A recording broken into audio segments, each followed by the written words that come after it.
pues como la economía es un ámbito del conocimiento básico para todos, a continuación César, nuestro especialista, en su sección de Comunica nos hablará del mito de la globalización. El mito de la globalización de la riqueza llega a su fin. Hola César, bienvenido, muchas gracias por estar aquí. Muchas gracias, Marta, y saludos a todos los que nos escuchan por internet. Pues sí, el día de hoy vamos a hablar un poco acerca de el fin del mito de la globalización de la riqueza. Creo que en ese sentido es importante aclarar el punto de por qué es un mito. Quizás la realidad se nos ha presentado de manera invertida, se nos presenta como un simulacro. Justo en la década de los 90, con la caída del mal llamado socialismo real, lo que tuvimos fue que se nos presentó que la opción neoliberal era una opción que iba a mundializar, digamos, iba a globalizar la riqueza, que por primera vez iba a conectar al mundo, que por primera vez iba a haber un desarrollo de manera global, porque íbamos a tener, digamos, las multinacionales, íbamos a tener las transnacionales que iban a invertir por todo el mundo, y eso iba a sacar de manera pujante, de una u otra manera, a todas las naciones en vías de desarrollo, e iba a colocar a los países en desarrollo como el garante para que todas las economías pudieran salir adelante. Evidentemente, con la vuelta de siglo y con la crisis del 2008, este mito de la globalización de la riqueza quedó hecho pedazos porque el simulacro no se pudo esconder. Si recordaremos, el mito de la globalización empezó con los más media, con los medios masivos de comunicación que se dedicaron a manipular y esconder la pobreza que se estaba generando. Y déjenme comentarles que pues ahora lo que tenemos no es, digamos, la globalización de la riqueza, sino más bien la mundialización de la pobreza. Y la mundialización de la pobreza pues tiene múltiples dimensiones. Una de ellas se encuentra en cómo ha empezado a crecer la miseria, en los salarios bajos alrededor del mundo, y cómo estos salarios bajos también han provocado ciudades miseria que se han generado alrededor de todas las naciones en el mundo.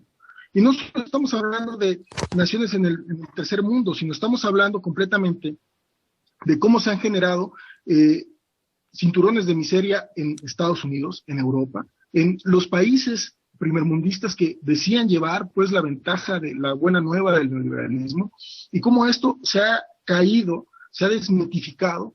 Tenemos ahora la globalización de la pobreza. Y en eso quisiera entrar entonces al tema que estaban hablando hace rato acerca de las cifras de Coneval.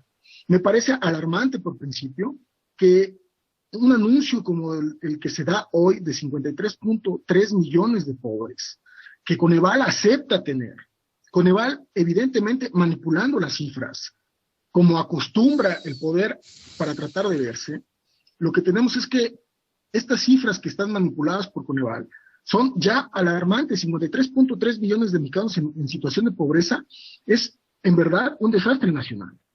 Pero digamos que a contrapelo lo que dice Coneval, Julio Volvínic ha puesto la llaga en el dedo, porque la medición de la pobreza no tiene que ver con una situación de ingresos, tiene que ver con el acceso a vivienda, el acceso a educación, el acceso a empleos, el acceso a seguridad pública, el acceso a salud, el acceso a una seguridad para las familias. Eso no se tiene en México.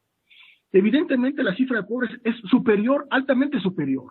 México es un desastre, hay un desastre nacional en esa situación.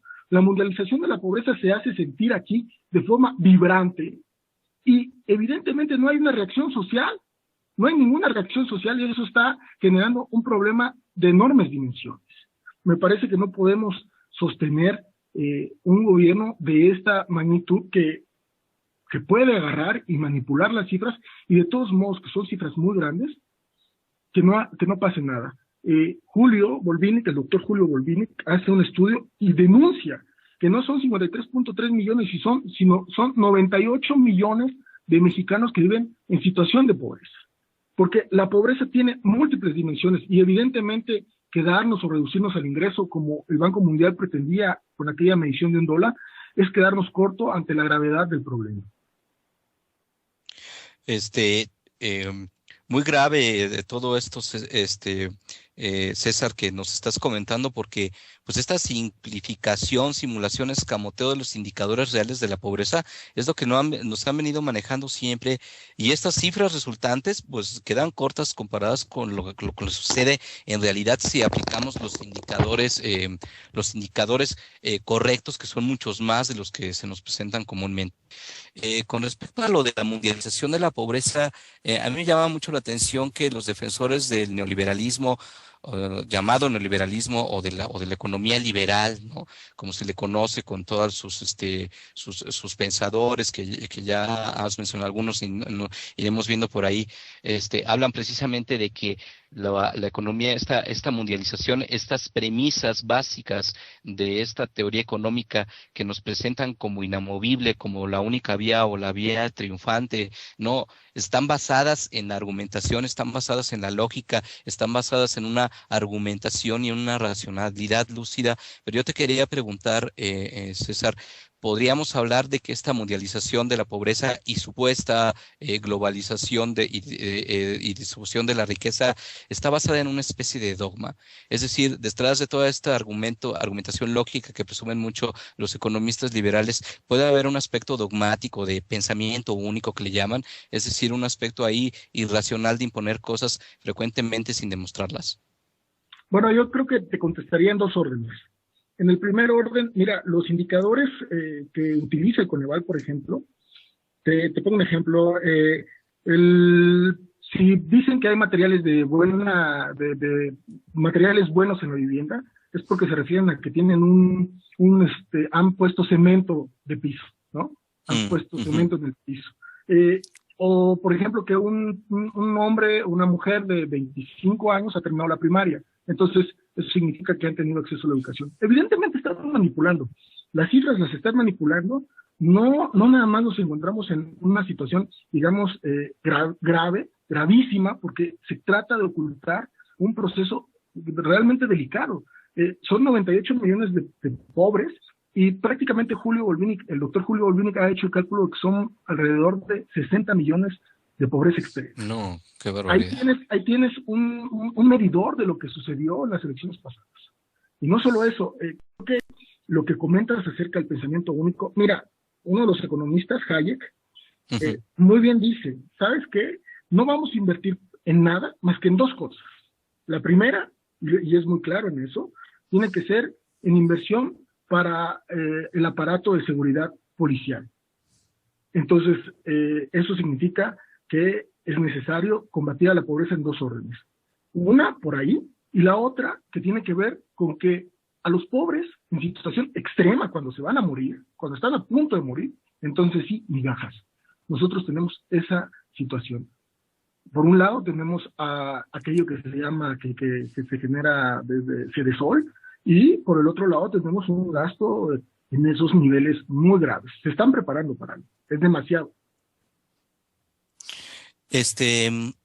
¿Tú crees, César, que de alguna forma bueno, ya Hayek como lo has dicho, lo deja ya vislumbrar, pero entonces estamos ante la expectativa de que estas políticas económicas neoliberales conllevan siempre un brazo armado, digamos, siempre la anticipación de reprimir las inconformidades, César?